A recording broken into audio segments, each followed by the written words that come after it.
And it's so cool because I associate you with being one of the leading actors in Hollywood, really paving the way for these like female action hero, you know, characters to be put out there. And I think Hollywood's gotten better with making opportunities for these strong, well-rounded roles, but you're definitely someone who paved the way on that. So what does that mean to you to know, like, okay, I'm putting out there what some female roles should be? Well, thank you for saying that. You're too kind. I'm just really grateful to have had the opportunity to play roles like this. And, you know, because growing up as a kid, again, I didn't see a ton of really strong, empowered, complex, Right. and let alone that fought their own battle. But, you know, with the last probably 10 years or so, we've seen this huge resurgence of an effort to make roles of all, you know, neglected and marginalized communities have really strong, complex stories being told about them, and real stories that, you know, otherwise the light has not been shed on and the perspective has not been shown. And I'm just thrilled to be a part of it, and, you know, to be among the ranks of all these incredible actors and actresses who are bringing these stories to light. And, you know, we're seeing it more and more, literally every project that comes out. And it's well timed for that. Yeah, it's a cool thing to see right now, more than ever. I love seeing all the different roles coming out and being like, yes, we've needed that forever. I love it. 100%. I mean, that's what, to me, being an artist is all about, and being a storyteller is holding up a mirror to the human experience and sort of shining a light on all perspectives and all aspects of humanity, good, bad, or ugly, and just forcing people to think about, you know, their own life and their own perspectives and sort of the way in which they view the world. And from one show with a massive following to another, which is Arrow. I see a lot of Arrow fans in here too. How was that experience? I mean, you were part of both of these shows in a relatively short amount of time, I want to say, and the fandom on both ends is crazy. It was no less nerve-wracking jumping into Arrow. Really? Well, when I first auditioned, I had no idea that I was auditioning for the Felicity baby. It had just been, because they were trying to keep the role really under wraps, given the fact that, you know, the relationship of Oliver and Felicity was so beloved on the show. They wanted it to be a surprise that they were bringing in their daughter. So I knew the sides were for a rookie cop, I think, that had a dark past. And so I was completely in one direction, being like, okay, so I'm going to start researching, you know, the sort of training that cops do and what they go through and the kind of education that they're getting and sort of what that perspective is. Then I get a call from the showrunner going, hey, congrats, we're so happy to have you on the show. By the way, you're playing Oliver and Felicity's daughter, and she's a cage fighter. And I'm like, wait. What is happening? What's going on? And I couldn't even breathe because I knew how much the fans cared about this relationship. But it's a huge honor, you know, and they did so right by Mia in the way they wrote her and everything they did on her story. And I'm just so thrilled to have been a part of it. And what was your favorite part working on Arrow and with your story, your character's storyline? I had a lot of fun both working with Emily and Steven, because I had watched through the entire series to sort of pull any little mannerisms or character qualities or anything I could from each of them to create a kid that was sort of the amalgamation of their best and worst qualities. But then getting to have a lot of scenes with each of them, it brought out different aspects of Mia.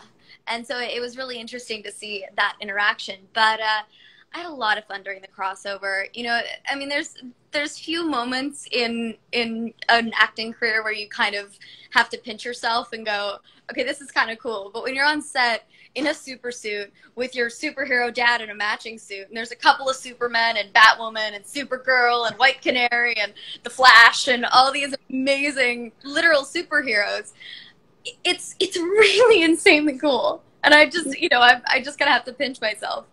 Yeah, that's such an amazing moment. And Emily wanted to know, did you always dream of playing superheroes, or like did this just kind of come up for you to be an action star?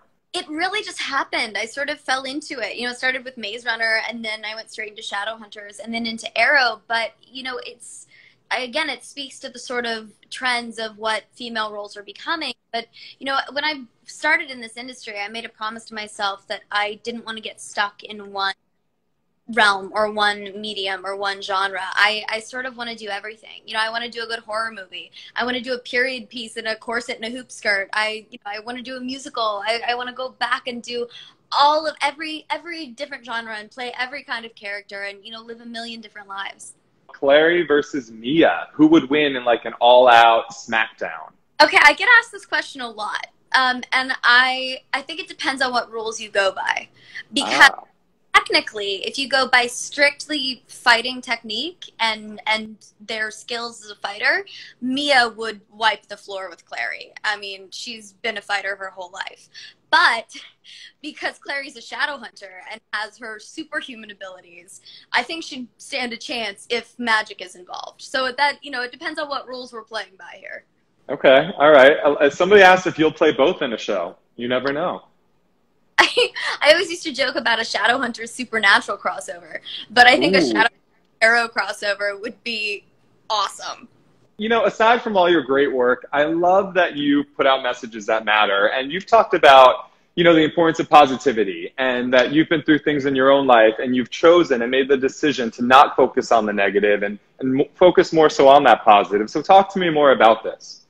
Yeah, I mean, you know, everybody goes through tough times in their life, and I went through a myriad of things, and I got to a point where I had a choice, and I could either choose to let that dark thing define me and to let that take over who I am and to wallow in it, or I could choose to learn from it and use it as a tool to move through it and to make it through the tunnel into the light on the other side and become stronger because of it. And I was lucky enough to be surrounded by, you know, my mom and my friends and incredible people who helped me to make that choice. And I've never regretted it. And that's why I am so adamant about little things like Monday motivation and trying to find the silver lining in every situation, much to the chagrin of my friends at times. But I'm always that person, because if there's anything I've learned in life, in work, in everything, it's that if you make the choice to look for the silver lining and to see the positivity in a situation, it will become a habit. And then that will be this perspective that colors any situation you go through. If you were a shadow hunter in real life, like Kat the Shadow Hunter, what, you know, demon or negative thing or emotion or feeling would you choose to ban and say no more? I think loneliness, honestly. That's something that a lot of us, I've been quarantining on my own this year. So for a good amount of time, I was by myself and I didn't see anybody if it wasn't, you know, on a screen of some sort for almost 100 days. And it was not easy. I'm very much a social human being. I thrive on human interaction, and I get very lonely very quickly. And I think a lot of people have experienced that this year, and it's not an easy thing to go through, and it's not something I think anyone should have to go through. Right. No, I couldn't agree more. It's tough. It's very tough. A lot of people are in the same boat. You know what? I'm with you. We're going to ban that. All right. I think that's great. We're done with it. Yeah, but you know, something that this year has shown me is that the minute you reach out to somebody, it's like instantaneously you don't feel alone, because especially this year, the one thing is that everyone is going through the same thing. We are living this together, even if we're not in the same space. 100%. So how are you practicing self-care during all of this? I know you do Monday Motivation and you uplift so many of your fans, but how are you practicing self-care? I am trying to maintain some semblance of motivation and progress and proactivity. You know, I built a treadmill in my first week of quarantine, and I've been trying to, you know, stay active, and the trails opened up here, so I'm going hiking and seeing friends on, you know, social distant hikes and things. But it's mostly been that, and just trying to turn into the skid, as it were. I've been sitting out in the sun, I've been reading more and catching up with family. We have bi-weekly Zoom family reunions now, which I haven't seen some of my family in years in that sense and spent that much time with them. So it's been a really great time of self-reflection and reconnecting with people and just resetting. Yeah, I'm very much a workaholic, and I don't take a lot of time for myself, and this has made me learn to appreciate that.